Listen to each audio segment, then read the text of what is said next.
Okay, gamers and horror fans, I'm here to tell you some very, very, very good news that Red Barrel's Twitter account has actually talked about the next game in the Shit Your Pants franchise, Outlast Trials. And it's received a, I would say, pretty sizable update on the development as well as just, kind of what we can expect from the product itself, because we don't know too much. But we've been getting little hints here and there if you follow their Twitter account, and I'm going to kind of sum that up today as well as talk about what's new. As per the description of the Outlast Trials, the game is described as set in the era of the Cold War. Human guinea pigs are involuntarily recruited by the good folks at the Murkoff Corporation to test advanced methods of brainwashing and mind control. In a world of distrust, fear, and violence, your morals will be challenged, your endurance tested, and your sanity crushed. All in the name of progress, science, and profit. Red Barrels invites you to experience mind-numbing terror, this time with friends. Work together and maybe you'll survive the Outlast Trials.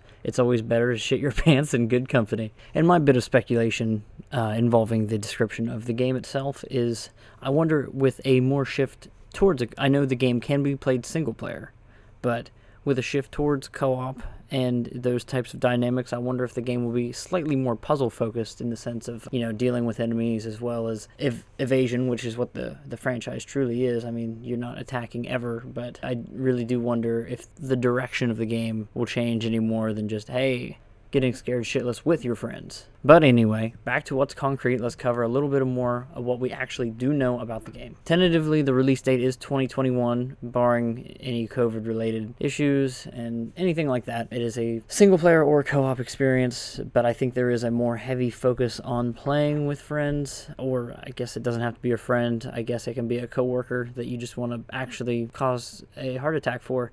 Don't tell them anything about the game in advance. It is in Unreal Engine 4, which is to be expected. Unreal Engine 5 is still a little baby at this point, and I don't even think released. Currently, we don't know what consoles it will be on, but I expect it will be on at least PS5 and Xbox Series X and S, though I don't know why it wouldn't be on PS4 and Xbox One and X, but, they haven't officially announced it. Maybe there have been some issues with the development of those ports. We don't need another Cyberpunk 2077 by any means. I don't think that's going to happen. But it is confirmed, and you can pre-order on the Steam and Epic Game Store, so there's no exclusivity there, so no one has to cause any little riots. Oh, and one other thing, it has been confirmed that this is not a VR title. You will be playing this completely on your screen. You're not seeing it in your face, which is kind of misleading with, all the characters having mounted headgear.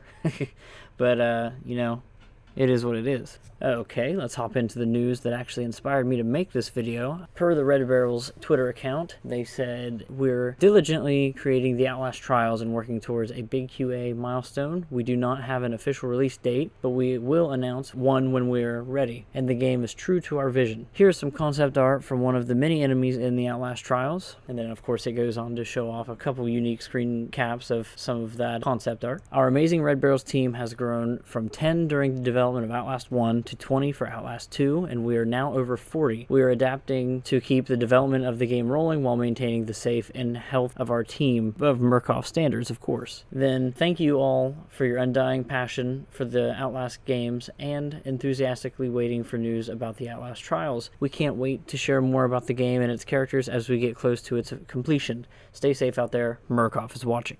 Okay, I've made a few notes before I started this video, and I think this tweet is very telling in a lot of ways. The first thing is the most important, in my opinion, that they're working towards a big QA milestone. QA is quality assurance in game development, and that basically means that ideally they are in the bug fixing and wide testing stage of the game development. So when they talk about not knowing the official release date yet, I think they're self-published or however they do things, but pretty much they aren't really told any proper deadlines by anyone, so they have a little more flexibility with when they can say, oh, this is when we're going to release our game. No big deal. So they're just kind of holding out until they know for sure when they can have the game finished. But of course, they will probably announce that sometime before the summer in order to build hype if they're still going to release the game in 2021. Now, I think another interesting bit, but not something completely uncommon, is the fact that the team was only 10 for Outlast 1. Nice little indie team. That's not bad at all. And then, of course, doubling it for the sequel. That's always a good thing. It made it to, a console at launch release for the second time. And then with now over 40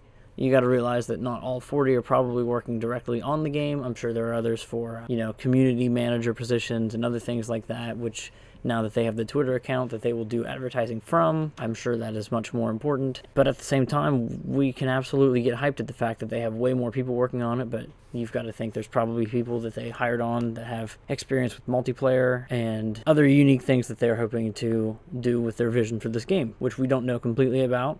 So there you have it. That is the news from the Red Barrel's Twitter account. However, my thoughts on this are that the game will probably release in the fall. They did this weird teaser on their Twitter account back during October, and I don't know that it means much of anything, but I could see the game getting an October or, Halloween release. I could see that happening for sure. Unconfirmed, but that would make sense in my eyes with the timeline of a release date at the beginning of summer with enough time to build hype for an October or maybe just a fall release. I think that makes total sense to me. Okay, I would like to do a little housekeeping for the end of this video and kind of go over the screenshots that have been shared, as well as one of the interviews Red Barrels did do. With the screenshots, which they've been shown on the screen throughout this video, as well as I'll be showing them now, they all look very fabricated. All the environments that are there, they're made, and you can tell that they look like they're something to test the individuals, which goes really well with the description of the game, of course. But as for the interview, more specifically, and this is coming as a kind of an overview from the Outlast Trials wiki page. In an interview with official PlayStation Magazine UK, Philip Morin mentioned that the Cold War era was chosen as a setting in order to flesh out the mythology behind the games by revisiting Project MK Ultra at its height. Morin also described the multiplayer as flexible so that people can play it in any way they want, and noted that the co-op mode will have segments where players will find themselves separated from one another, and that flexibility that they talk about in the multiplayer gameplay does bring up the very question that I pondered earlier in the video about how the game design may change and how the co-op focus may hinder or simply impact or better the horror element of the game. I think it'll do just fine. I have complete faith in the developer, and I'm really excited to see what happens. As I previously stated, I have not followed the development too closely outside of just having the Twitter account right there at the ready. But if I missed anything, please let me know, because I'm very excited for this game, and I'm very excited to see how a shift in the series will impact the overall narrative as well as gameplay. I've played both other games. I've played the DLC, the Whistleblower, and I really welcome any change to a franchise like this. I think it's going to be great. I hope you guys are excited too. Anyway, thanks for watching. Have a good day, and if this video was at all informative, please share.